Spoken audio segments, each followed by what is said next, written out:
بسم اللہ الرحمن الرحیم۔ السلام علیکم، میں ہوں زین العابدین۔ آپ دیکھ رہے ہیں پروگرام سچ بات نصرت مرزا صاحب کے ساتھ۔ موضوعات آپ نے دیکھ لیا آج کے۔ مرزا صاحب السلام علیکم۔ وعلیکم السلام اور السلام علیکم ناظرین کرام۔ آج بھی دنیا جو ہے بہت غیر محفوظ ہے اور دنیا کے اندر ایک بڑا ہیجان برپا ہے۔ دو جگہ تو بہت زیادہ خطرناک ہو گئی ہیں، ایک مڈل ایسٹ۔ اب دیکھیے قرب قیامت کی یہ نشانی ہے کہ تمام عرب ممالک جو ہیں وہ فلسطین کو چھوڑ کر، جہاں پر ظلم و ستم برپا ہے، جہاں پر سلطان ایوبی نے جو ہے وہ صلیبی جنگ لڑ کر وہ آزاد کرایا تھا بیت المقدس، اور ان اسرائیلیوں کو بھی وہاں آباد کیا تھا، وہاں وہ اسرائیلی اس وقت جو ہے تمام دنیا کے اندر سارے عربوں سے اپنے آپ کو تسلیم کرا رہے ہیں۔ اب اس میں جو فیکٹرز ہیں، اگر وہ اس کا ہم جائزہ لیں تو اس میں ایک فیکٹر تو یہ ہو گیا ہے کہ جب سے سلطنت عثمانیہ کا 2023 میں جو ہونا ہے، اس میں سے پہلے سے ہی طیب اردگان بہت ایکٹیو ہو گئے ہیں۔ ان کو چاہیے تھا کہ کچھ انتظار کرتے تو یہ ہلچل نہ مچتی، لیکن صورتحال ایسی ہوئی کہ طیب اردگان کو ہلچل کرنی پڑی اور وہ مداخلت کر رہے ہیں۔ آلریڈی وہ سلطان بن چکے ہیں، کہیں پر وہ گریس سے لڑائی ان کے وہ مقابلہ کر رہے ہیں، کہیں وہ جو سلطان کا جو سلطنت عثمانیہ کا جو سلطان کا رول تھا وہ ادا کر رہے ہیں۔ کبھی اس سے فرانس سے وہ کہہ رہے ہیں جو کہ رسول اکرم صلی اللہ علیہ وسلم کی شان میں گستاخی کر رہا ہے، وہ سب کام ٹھیک کر رہے ہیں، لیکن اب یہ دیکھنا چاہیے تھا کہ اس وقت وہ کر سکتے ہیں نہیں کر سکتے۔ اس کی وجہ سے عربوں میں ہیجان پیدا ہوا۔ پھر اسرائیلیوں کی خواہش یہ ہوئی کہ یہ اس سے فائدہ اٹھائیں اور ان سے سعودی عرب سے اور یو اے کو سے اپنے تعلقات کر لیے۔ اب مراکش نے بھی جو ہے وہاں سے مراکش نے بھی تسلیم کر لیا۔ 4 ملک پہلے کر چکے تھے، سوڈان، بحرین، یو اے اور سعودی عرب نے ابھی تک اعلان نہیں کیا، وہاں پر تھوڑا سا گڑبڑ ہے۔ لیکن اب جو صورتحال ہے وہ یہ ہے کہ جو 1992 کا ان کا منصوبہ ہے کہ صاحب یہ جو ہے شیعہ اور سنی ممالک کو، مسلمان ممالک کو آپس میں لڑائیں، اس کو یہ کارروائی کر رہے ہیں۔ لیکن ایرانی یہ کام کر رہے ہیں کہ یہ شیعہ سنی لڑائی پہ نہیں جا رہے ہیں بلکہ وہ اسرائیل پہ جا رہے ہیں۔ That is the right approach. یہ اپروچ ہم نے بھی اختیار کی تھی۔ ہم نے یہ کہا تھا کہ اگر ہم پر ایٹمی حملہ ہوا کسی بھی طرف سے ہوا تو ہم اسرائیل کو تباہ کر دیں گے۔ تو اب اس وقت بھی اسرائیل تو ڈائریکٹ پنگا لے رہا ہے ایران سے۔ اس نے ان کے جو جوہری سائنٹسٹ تھے محسن فخرزادہ کو ان کو شہید کیا۔ اس کے پہلے امریکہ نے اس کو سلمانی کو شہید کیا جو جنرل تھا ان کا۔ لیکن ہمارا یہاں کا پاکستان کا تربیت یافتہ تھا، یہ یاد رکھنا چاہیے ایرانیوں کو، اور امریکہ کو بھی یاد رکھنا چاہیے کہ اگر ہمارا تربیت یافتہ ہوتا ہے تو پھر وہ ایسے ہی ہوتا ہے جیسا کہ سلمانی تھا، جنرل سلمانی تھا۔ تو دوسری بات یہ ہے، اور یہ بھی آپ کو امریکہ کو یاد رکھنا چاہیے کہ آپ کو واحد سپر طاقت ہم نے بنایا، اور یہ بھی یاد رکھنا چاہیے کہ ہم نے جو ہے آپ کو یہاں سے ہرایا۔ یہ بھی یاد رکھنا چاہیے کہ ہم نے جو ہے سوویت یونین کو توڑا۔ تو یہ پاکستان کا ترہ امتیاز ہے، اور اب تم پاکستان سے پنگا لے رہے ہو کہ ایسے لنگڑے لولے ملک کے ساتھ میں آپ دوستی کر رہے ہو جو کہ انڈیا ہے، جو آپ کا ساتھ کتنا دے گا ابھی پتہ چل جائے گا آپ کو کہ ہندو نسل جو ہے کتنی ماڑی قوم ہے، جس پر جو ہے 800 سال تو ہم نے حکمرانی کی ہے، اور اب آپ حکمرانی کرنا چاہتے ہیں تو وہ ٹھیک ہے آپ کر لیں، لیکن یہ ہے کہ وہ آپ کا ساتھ نہیں دے سکے گی۔ چلو یہ بات دوسری ہے، لیکن اب صورتحال یہ ہے کہ ایران کے پر جب یہ صورتحال پیدا ہوئی تو ایرانیوں نے یہ کہا کہ ہم اس کا بدلہ لیں گے۔ جو ان کا پھر ایک کمانڈر بھی انہوں نے مار دیا، اور وہاں پر یہ کہا جا رہا ہے کہ جو سارٹیز کیے ہیں اسرائیلیوں نے، جو ان کا اسرائیل کا جو ڈیفنس چیف ہے اس کو کہتے ہیں IDF، چیف آف IDF، یعنی اسرائیلی ڈیفنس فورس کا جو چیف ہے، اس نے یہ کہا ہے کہ ہم نے 50 سے زیادہ سارٹیز کیے ہیں، یعنی فضائی حملے کیے ہیں تاکہ وہاں پر وہ ایرانی جو وہاں پر اثرات ہیں اس کو ختم کیا جائے، اور وہ اس نے کہا کہ وہاں پر سست ہو گئے ہیں۔ لیکن اس میں امریکہ کا یہ کہنا ہے کہ امریکہ کا جو میکنزی ہے، جو مرکزی کمانڈ کا جو جنرل کینتھ میکنزی ہے، اس کا کہنا ہے کہ عمومی طور پر ایران کی عادت ہے کہ وہ سست روی سے جواب دیتا ہے، اور لیکن جب کارروائی کرتا ہے تو وہ کرتا ہے۔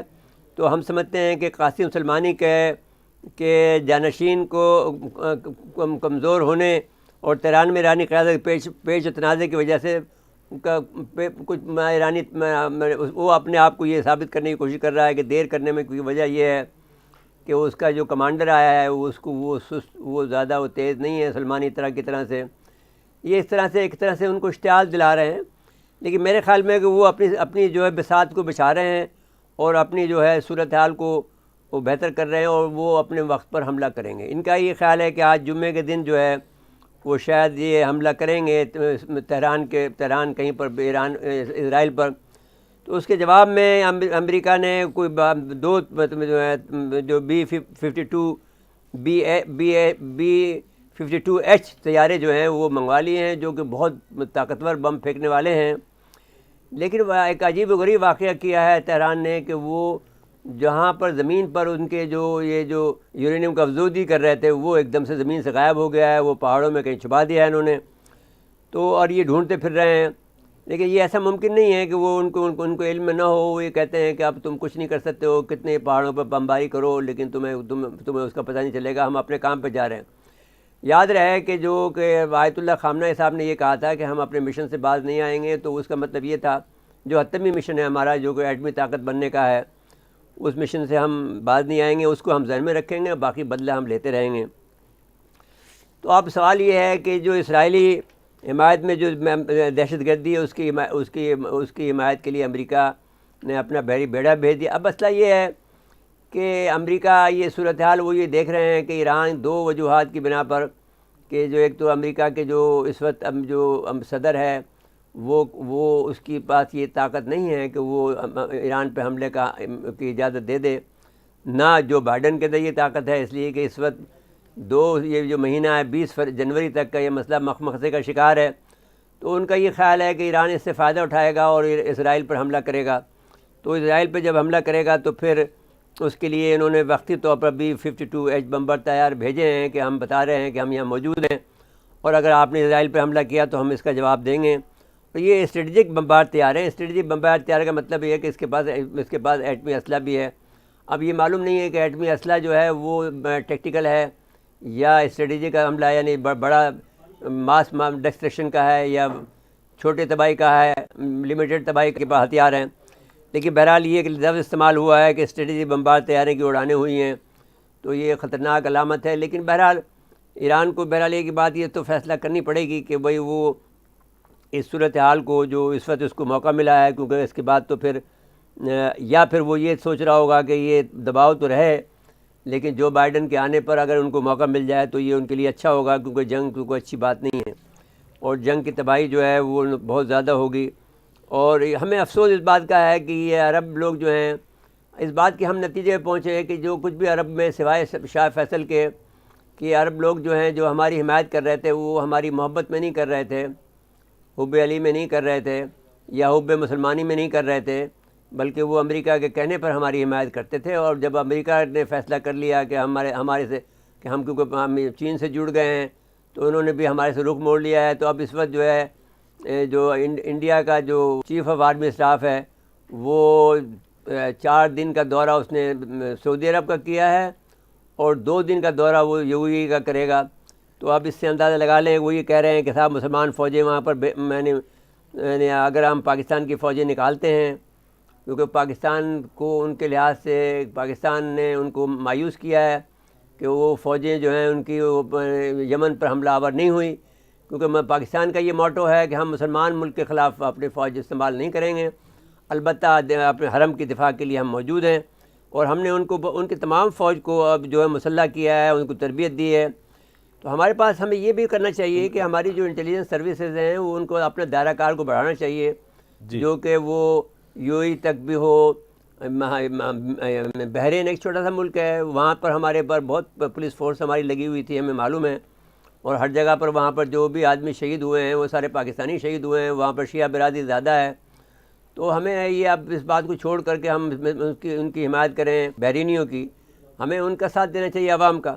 تو اگر اب یہ صورتحال ہے تو اس کے ساتھ میں بھی ہمارے جو ISI کا جو دائرہ کار ہے، کیونکہ ہم نے کبھی بھی یہاں پر کوئی پالیٹکس نہیں کی ہے، یہاں پر کوئی تقریب کاری نہیں کی ہے، اور یہ تو اس لیے کہ وہ جگہ خالی تھی تو انڈیا کو اور اسرائیل کو موقع مل رہا ہے. اب ہمارے پاس یہ گنجائش موجود ہے، جبکہ سعودیز اور یو اے ای جو ہے یہ حرکت کر رہے ہیں، تو ہمارے پاس موقع ہے کہ ہم اپنے دائرہ کار کو بڑھائیں اور اس کو اس صورتحال میں، کیونکہ لیڈر تو ہم ہیں، پورے مسلم دنیا کے پاس ایٹمی طاقت ہم ہیں، اور لیڈر بھی ایران کے بھی ہم ہیں، ترکی کے بھی ہم ہیں، اور سعودی عرب کے بھی ہم ہیں، ساری دنیا کے لیڈر ہم ہیں.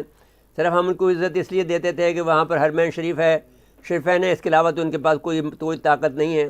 اور ہم یہ بات بھی کہتے ہیں کہ اس کے شاہ جو محمد بن سلمان ہیں، ان کے خلاف بغاوت ہونی چاہیے.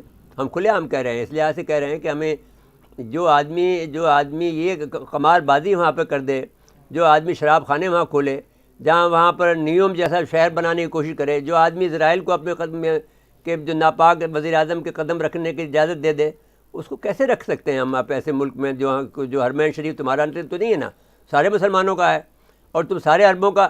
یہ دجالی کام نہیں ہے تو کیا ہے کہ جو وہ یہی ہے کہ صاحب وہ دجال آئے گا، اس کے منہ پر کافر لکھا ہوگا، کام سب پر اور کافر تو لکھا ہوا نا، اور وہ سب کہے گا کہ صاحب اگر آپ میرے ساتھ ہوتے ہیں تو آپ کو میں اچھے سہولت جنت میں ڈال دوں گا، نہیں تو دوزخ میں ڈال دوں گا، آپ پہ بمباری کر دوں گا.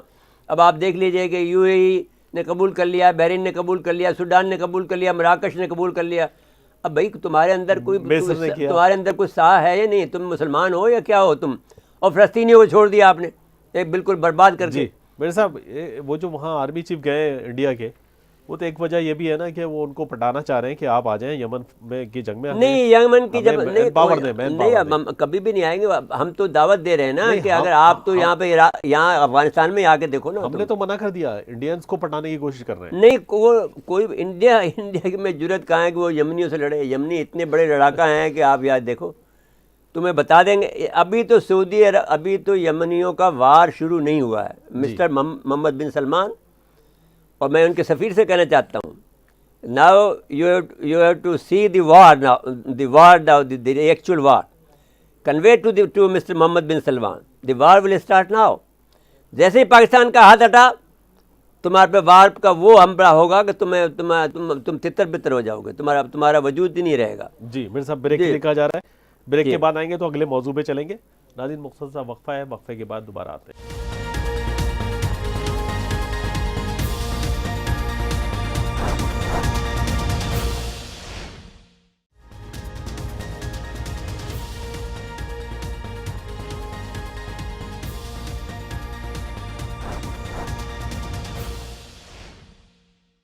ایک دفعہ پھر پروگرام میں خوش آمدید کہتے ہیں.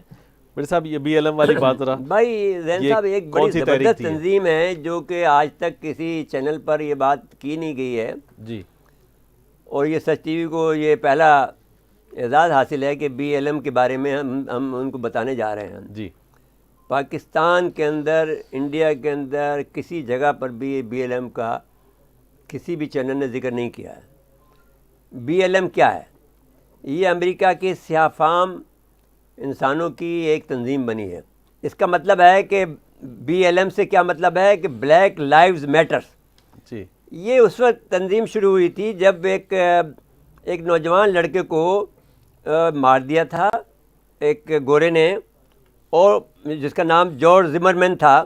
جی. اور ٹین ایجر بچہ تھا، اس کا نام تھا ٹیوون مارٹن. اس کو گولی مار کر ہلاک کر دیا تھا، اور اس کے بعد میں وہ اس کو رہا بھی کر دیا.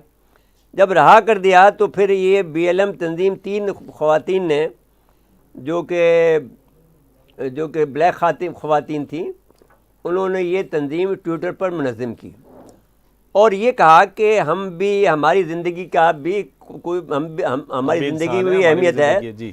ہم بھی انسان ہیں، ہمارے بھی کوئی حقوق ہیں، تو آپ ہمیں کیوں مارتے ہیں؟ اور پھر انہوں نے اس کے بعد میں مظاہرے شروع کیے. اور یہ مظاہرے جب یہ ہوا کہ 2016 میں جب یہ ڈونلڈ ٹرمپ آ گیا اور اس نے پھر اور زیادہ شرارتیں شروع کر دی، تو اس تنظیم کو بڑی جلا ملی. جی. یہ ٹویٹر پہ زیادہ کام اس پہ ہوا.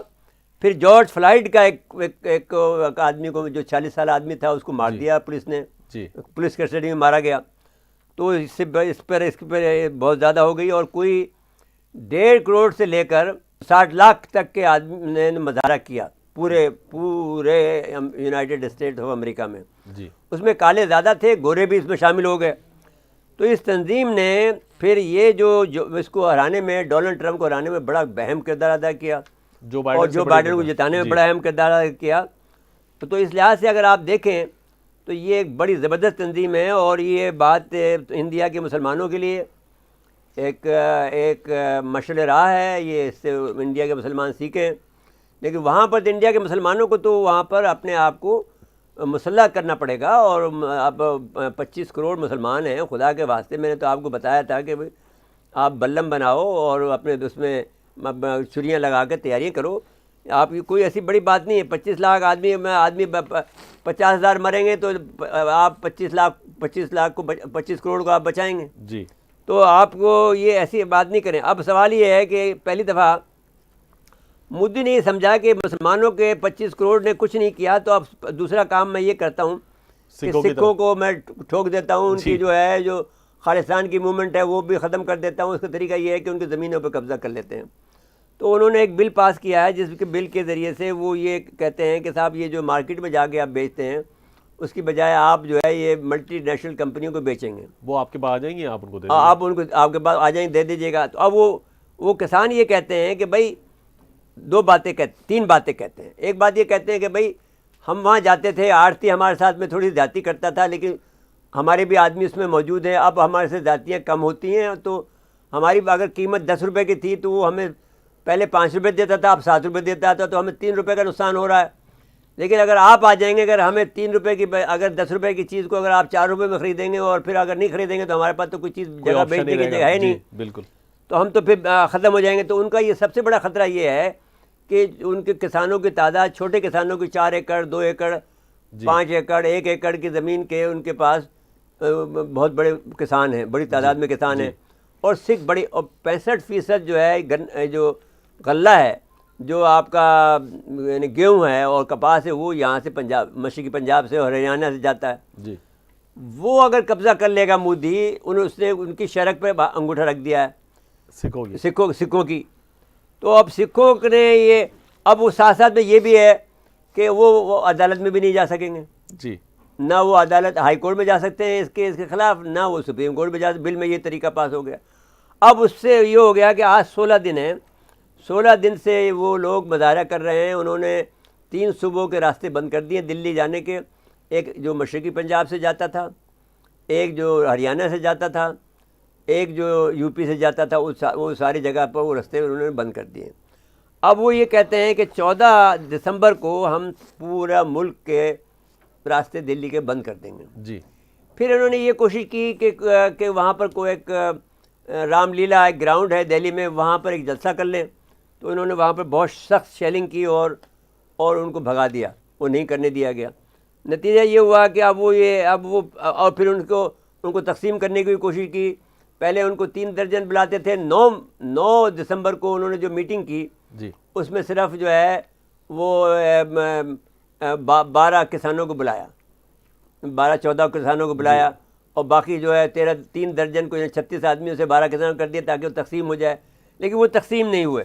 وہ یہ کہتے ہیں کہ وہ ٹریکٹروں کے ساتھ میں, ٹرالیوں کے ساتھ میں, اپنے گاڑیوں کے ساتھ میں, غلہ کے ساتھ میں آگے بیٹھ گئے ہیں. جی. اور مسلمان جو ہیں وہاں کا, جو کہ مشرقی پنجاب کا جو مسلم فیڈریشن ہے, یہ مسلم, اس کا جو فاروقی صاحب ہیں, مبین فاروقی صاحب ہیں, ایڈوکیٹ, جی, وہ ان کو کھانا فراہم کر رہے ہیں. 24 گھنٹے کھانا ان کو فراہم کرتے ہیں.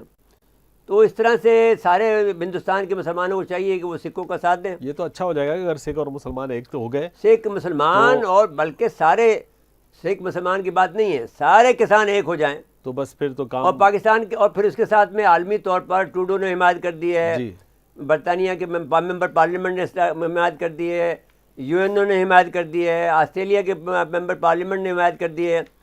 اب یہ کہہ رہا ہے کہ پاکستان نے یہ کام کرا رہا ہے. اب بھائی تو ہمارے خلاف وہ یہ تیاری کر رہا ہے. یہ موومنٹ ہے. ہمارے پاس جو امیجز آئی ہیں, جی, اس امیجز سے معلوم ہوتا ہے کہ اس کی ان لوگوں کی جو ہے فوجیں موومنٹ کر رہی ہیں. جو ان کا تھا کہ جو انیشیٹو تھا جو کہ صاحب وہ وہاں موجود رہتے ہوئے ہم میزائلوں سے حملہ کریں گے اور پھر بعد میں موومنٹ کریں گے, وہ ان کی حرکتیں نظر آ گئی ہیں، تو اس کی وجہ سے پھر ہم ایکسرسائز ہمارے یہاں ہو رہی ہے. چینی فضائیہ کے لوگ یہاں آ گئے ہیں، ان کے اکوپمنٹ یہاں آ گئے ہیں، ان کا ساز و سامان یہاں آ گیا ہے، اور ہم اس میں بہت آگے بڑھ گئے ہیں.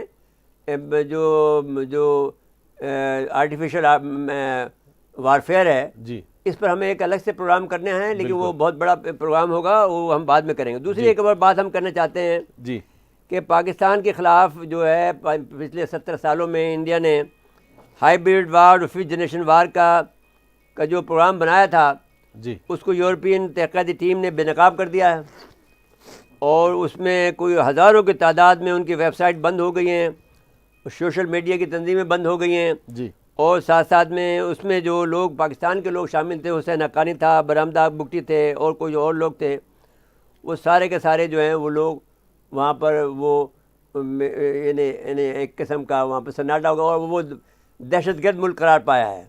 تو آپ اس سے اندازہ لگا سکتے ہیں کہ کیا صورتحال ہے. اور دوسری طرف ایک اور ٹینشن ہے ان کے لیے، کیا؟ چین کی. دیکھیے انہوں نے یہ کیا ہے کہ ایک قسم کا پاور بم جو ہے، انہیں واٹر بم انہوں نے چھوڑ دیا. ہم نے یہ بات 2010 میں اپنے ایک مضمون میں کی تھی، جو کہ 12 اگست 2010 میں چھپا تھا، روزنامہ جنگ میں، اور ہماری کتاب میں بھی چھپا تھا. اس میں وہ دریائے یارلنگ جو سنگھ ہے، جو بعد میں دریائے یارلنگ سنگھ، جو یہاں پر جب وہ داخل ہوتا ہے تو وہ اس کو برہم پترا کہتے ہیں.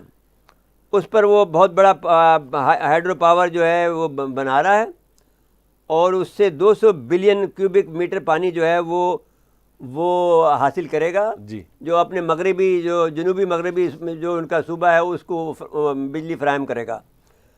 اور یہ جگہ جب یہ جو دریائے یارلنگ سنگھ جب یہ آتا ہے اور پھر مڑتا ہے، جی تو اس کو عظیم موڑ کہتے ہیں، گریٹ ٹرن کہتے ہیں اس کو. تو ہم نے اس کا ترجمہ عظیم موڑ کہا ہے. ابھی کوئی اس کا بہتر ترجمہ آ گیا تو وہ کر دیں گے.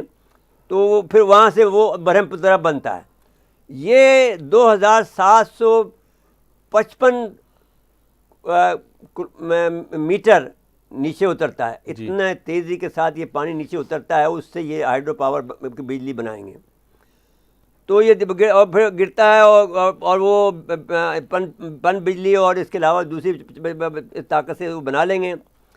یہ ارونچل سے، یہ موڑ جو ہے ارونچل سے 40 کلومیٹر کے فاصلے پہ واقع ہے. یہاں پر بہت بڑی تعداد میں چائنا جو ہے وہ روڈ بنا رہا ہے، ہائی وے بنا رہا ہے، جی اور پورے علاقے کو، جس میں کہ جو پورا وہاں پر جو سرحدی چوکیوں پر میزائل فٹ کر دیے ہیں اس نے، اور بہت زیادہ یعنی اس کی سیکورٹی کی چین، پانی کی سیکورٹی اور ڈیم کی سیکورٹی کے لیے اس نے پورا بندوبست اپنا کر لیا ہے. جی اب جو مواصلاتی نیٹ ورک جو ہے اس کا اتنا زبردست جا رہا ہے، اس پر بھی ہم ایک بات کریں گے، کیونکہ ہم بہت آگے چلے گئے ہیں. اور اس کے آرٹیفیشل انٹیلیجنس میں اس کا بھی ہم اب ذکر بعد میں کریں گے، کیونکہ یہ ہمیں الگ سے پروگرام کرنا ہے. تو یہ صورتحال اگر آپ دیکھیں، چین نے کام یہ ہو رہا ہے چین کی طرف سے کہ ان کے دریا، وہ تو کہتے ہیں اروناچل پردیش بھی ہمارا ہے. نہیں، وہ تو انہوں نے تو 2006 میں جی انڈیا میں بیٹھ کر ان کے جو وہ تھے سفیر، انہوں نے کہا تھا کہ اروناچل ہمارا ہے. تو اب جو ساری تیاری کر رہے ہیں اروناچل پردیش کو لے رہے ہیں، اگر وہ چکن نیک کو کاٹ دیتے ہیں تو چھ ریاستیں ان کی ٹوٹ جائیں گی، 6 ریاستیں الگ ہو جائیں گی اور انڈیا الگ ہو جائے گا. جی تو وہ یہ کہہ رہے تھے کہ ہمارے لیے کوئی مشکل کام نہیں ہے، اس کی تیاری مکمل ہے. اور اگر اس کا یہ کاؤنٹر کرتے ہیں تو انڈیا کے پاس اتنا پیسہ اب نہیں ہے. جی کہ وہ جو پیسہ جو تھا سارا انہوں نے جھونک دیا، امریکہ نے اسے لوٹ لیا. جی اسلحہ خرید کر. جی اب پھر مجھے بریک کے لیے کہا جا رہا ہے، بریک کے بنائیں گے تو چین جو مواصلات کا جو نیٹ ورک بنا رہے ہیں نا، اس پہ تھوڑی بات کر لیجیے گا. جی ناظرین، مختصر وقفہ ہے، وقفے کے بعد دوبارہ آتے ہیں.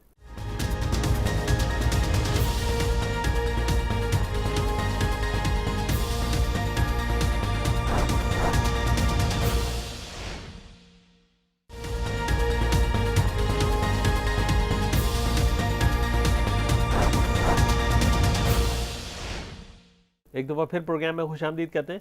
جی مرزا صاحب، تھوڑا سا یہ چین کا ذکر. میں نے آپ کو بتایا تھا کہ میڈوک ایک جگہ ہے، وہاں پورا ایریا، اس ایریے کے اندر، اور جو ان کا جو علاقہ ہے پورا کا پورا، اس میں چین کے جتنے بھی دیہات ہیں، جی وہ اس میں چین بڑی یعنی بڑا ایکٹیویٹی کر رہا ہے، اور وہاں پر وہ ایک تو یہ ہے کہ اس نے تبت کو بہت پروموٹ کیا ہے، وہاں پر سیاحت کو فروغ دیا ہے، اور انہوں نے وہاں پر جو ایک تفریحی پارک بنایا ہے جو ڈزنی لینڈ سے 1000 گنا بڑا ہوگا۔ تو اور اس کے علاوہ پھر 28-29 اگست 2020 میں بھی جو ہے انہوں نے ایک وہاں کانفرنس کی ہے، اور اس میں خود زی پنگ جو چین کے صدر ہیں وہ موجود تھے۔ جی، اس میں انہوں نے تبت کا جو ہیکل اساسی بنایا ہے، اس میں تبت کے جو گاؤں ہیں ان کو کہا جاتا ہے چیاؤ کانگ۔ جی، جو سرحد کے قریب جتنے بھی گاؤں ہیں ان کو چیاؤ کانگ کہا جاتا ہے، اور ان سے کہا کہ ان سب کو ایک ساتھ ہم ملا دیں گے۔ اور ملانے سے مقصد یہ ہے کہ وہاں پہ ہائی وے بنا رہے ہیں، اور ہائی وے کے ساتھ ساتھ میں وہ اپنے یعنی جو سڑکیں بڑی تعداد میں بنا رہے ہیں، اور ساتھ ساتھ میں یہ جو آپ کا ہائیڈرو پاور جو بنا رہے ہیں، یہ ان کو پرخطر علاقوں کے اندر ہے، ان کو راستوں کو ہموار کر رہے ہیں۔ اب جس طرح سے کہ اگر آپ یاد کریں کہ ہم اگر اپنے گلگت بلتستان کو لے لیں تو جب جاتے تھے ہم خنجراب پاس تو اتنی مشکل ہوتی تھی، ایون ہم جس وقت ہم جاتے تھے وہاں پر اپنے یہ جس کو کیا نام کہتے ہیں آپ، جو ہنزا جاتے تھے تو بڑے پیچ و خم سے جاتے تھے، اب تو بالکل سیدھے جاتے ہیں۔ جی، تو یہ سب انہوں نے راستے سیدھے کر دیے ہیں۔ تو اسی طرح وہاں سے وہ سرنگیں نکال کر کچھ کر کے وہ سیدھے کر رہے ہیں۔ اروناچل جو ہے جہاں پر وہ کوئی 11 گھنٹے پہ پہنچتے تھے، وہاں پہ اب 4.5 گھنٹے پہ پہنچا کریں گے۔ وہ اتنا بڑی ہائی وے بنا رہے ہیں، وہ اسٹریٹجک ہائی وے ہے، اور انڈیا کے لیے ایک بڑی مصیبت انہوں نے پیدا کر دی ہے، اور وہ اروناچل کو اپنے قبضے میں لے لیں گے۔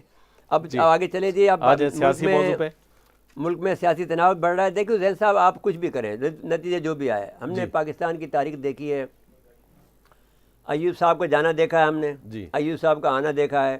ایوب صاحب کے آنے تک تو ہمیں ہوش نہیں تھا، لیکن ایوب صاحب کے جانے پہ ہمیں ہوش تھا۔ اس وقت ہمیں معلوم ہوتا تھا جب اس نے یہ کہا تھا کہ فرینڈ ناٹ ماسٹر، تو اس وقت یہ ہم نے سمجھ لیا تھا کہ یہ جائے گا، اور ہم نے واحد لوگ تھے کہ حیدرآباد کے لوگ، انہوں نے اس کی حمایت میں 1 لاکھ سے زیادہ کا جلوس نکالا تھا کہ بھائی ہمارا آدمی ہے، نکالیں گے تو ہم نکالیں گے، اور رکھیں گے تو ہم رکھیں گے۔ تو وہ اس وقت باہر کی فنڈنگ سے یہ کام ہو رہا تھا۔ پھر اس کے بعد میں ہم نے جب دیکھا کہ بھٹو صاحب کے ساتھ جو حال ہوا، بھٹو صاحب کو پھانسی دلائی گئی، میں نے خود جو ہے ضیاء الحق کے ذریعے سے، جو کہ غلط کام ہوا کیونکہ اس نے ایٹمی طاقت پاکستان کو بنا دیا تھا۔ پھر ضیاء الحق کا طیارہ گرایا گیا صرف اس وجہ سے کیونکہ وہ امریکہ کے افغانستان میں وہ اپنا حصہ مانگ رہا تھا کہ بھائی افغانستان میں آپ کر کے جاؤ۔ پھر آپ نے بینظیر کا شہادت کا واقعہ ہے، میں اس سے پہلے پرویز مشرف کو ہٹانے کا واقعہ ہے، سارے امریکہ کے ذریعے سے ہوئے۔ اب یہ کام بھی ہوا ہے کہ $3 بلین کی فنڈنگ آئی ہے، اور یہ فنڈنگ ان کو دی گئی ہے، اس کی وجہ سے جلسے جلوس ہوئے۔ پہلے بھی ہمیشہ فنڈنگ سعودی عرب سے آتی تھی۔ جب پہلی فنڈنگ آئی تھی تو اس کا ہمیں پتہ ہے، جو 1988 میں فنڈنگ آئی تھی، جب بینظیر کے خلاف جو تحریک چلی تھی، جو IGI تھی جس کی، اس میں خود حمید گل نے اعتراف کیا کہ میں نے IGI بنائی۔ تو جنرل حمید گل اس وقت DGI تھے، ہمیں پتہ تھا کہ پیسے وہاں سے آئے ہیں اور پیسے بٹے تھے، اور خود نواز شریف کو 4 کروڑ ملے تھے، اور جماعت اسلامی کو 4 کروڑ ملے تھے۔ اور نواز شریف نے جب مجھ سے شکوہ یہ کیا کہ میں نے کہا بھائی آپ کو 4 کروڑ ملے، آپ نے کیا کیا؟ تو اس نے کہا بھائی 3.5 کروڑ روپے تو میں نے جماعت اسلامی کو دے دیے، مجھے میرے حصے میں تو 50 لاکھ ہی آیا۔ تو میں نے کہا آپ نے جماعت اسلامی کو 3.5 کروڑ روپے کیوں دیے؟ کہ بھائی وہ جلد سے جلوس تو وہی کرے گی نا، وہ بینر بھی وہی بنائے گی، وہ کرے گی، تو سارے پیسے ہمیں دے دیے۔ ہمارے پاس اسٹریٹ پاور تو ان کے پاس تھی نا، جماعت اسلامی کے پاس ہے اسٹریٹ پاور تھی، آج کل اس نے مولانا کے پاس ہے، تو فنڈ جو مولانا فضل الرحمان کے پاس ہے، تو مولانا فضل الرحمان کو فنڈ مل گیا ہوگا 1-8 ملین۔ لیکن یہ راج کماری جو جن کو کہا جاتا ہے، ان کے آنے سے تھوڑی اسٹریٹ پاور آئی ہے۔ زین صاحب آپ دیکھیں گے کہ یہ جلسہ جس طرح سے کہ انہوں نے اس کو کھلی چھٹی دی ہے، اب دیکھتے ہیں کیا ہوتا ہے، کیونکہ جو ہمیشہ طریقہ یہی ہوتا ہے کہ اگر آپ ان کو دباتے ہیں تو پھر وہ موومنٹ بنتا ہے۔ اب یہ موومنٹ انہوں نے غلط دیر سے توڑا ہے، اور ان کو کھلی چھٹی دے دی کہ بھائی آپ آؤ۔ اور پانی وانی بھی جو کہہ رہے تھے کہ پانی چھوڑ دیا، یہ لوگ رونگ خبریں پھیلا رہے تھے، تو وہاں پر ایک آدمی نے حلف اٹھا کے کہا کہ صاحب پانی میں ابھی آ رہا ہوں، کوئی پانی وانی نہیں چھوڑا گیا ہے اس میں۔ یہ سوشل میڈیا کے ذریعے جو ایک جنگ چل رہی ہے نا دونوں طرف سے، وہ بڑی خطرناک ہے۔ نہیں ٹھیک ہے، اب یہ بھائی دیکھو نا، یہ تو وار ہے، اب اس میں تو اب 3 بلین روپے خرچ ہوئے ہیں، لیکن پاکستان نے جو یہ نیٹ ورک توڑا ہے، یہ ایک بڑا کام کیا ہے. اب یہ پہلا کام ہوا ہے کہ پاکستان نے پاکستان نے نہیں کیا، یہ تو یورپی یونین نے کیا ہے، اور اس نیٹ ورک کو توڑنا ایک بڑی کامیابی قرار دی جا سکتی ہے پاکستان کی. جی پاکستان کے لیے مطلب خوش قسمتی کی بات ہے. بالکل. ہم سمجھتے ہیں کہ اب جہاں پر ہم یہ بات کہتے ہیں کہ حکومت کے نالائقی ہیں، اس میں دو شبہ نہیں ہے، لیکن پھر ہم یہ کہتے ہیں کہ آپ جو بھی نتیجہ نکلے، لیکن ہم یہ کہتے ہیں کہ دوسرا ملک ہمارے ملک میں مداخلت نہ کرے. کوئی جو بھی نہ فنڈنگ کرے. کر رہا ہے یہ غلط کام ہے، اور فنڈنگ کسی جو لوگ جتنے بھی لوگ ہیں، آپ ظاہر ہے کہ یہ لوگ کرپٹ لوگ ہیں. جی فارمولہ یہ تھا کہ ان دونوں نے آپس میں جتنے بھی دونوں کے دونوں مال کھاؤ تھے اور مال بناؤ تھے، ان دونوں کو توڑنے کے لیے ایک آدمی کی ضرورت تھی، اور وہ آدمی عمران خان جیسا آدمی مل سکتا تھا.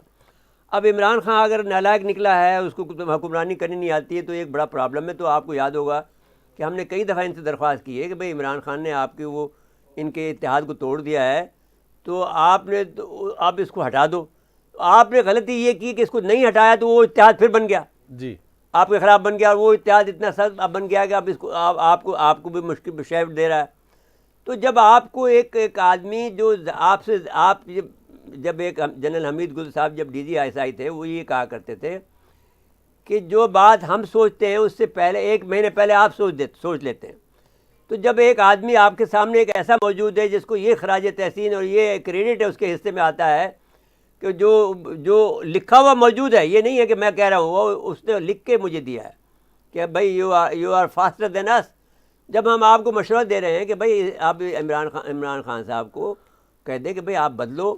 آپ نے یہ ضرور کیا تھا کہ اسے کہا دسمبر تک آپ کے پاس ٹائم ہے، لیکن آپ نے پھر یہ حرکت کی تھی کہ وہ آپ اب چیف آف آرمی صاحب پر باتیں کر دی، انہوں نے کہا کہ بھئی حملہ کرو اس کے اوپر اور DGI صاحب پہ کرو. تو آپ نے کیوں وقت دیا اس کو؟ آپ کو کوئی ایک بہتر آپشن لے کے آتے ہیں. نہیں، آپ نے بھئی بہتر آپشن موجود ہے آپ کے پاس، کیوں آپشن موجود ہے؟ آپ کیا سمجھتے ہیں کہ بھئی ہم کوئی آپ کو کم نظر آتے ہیں؟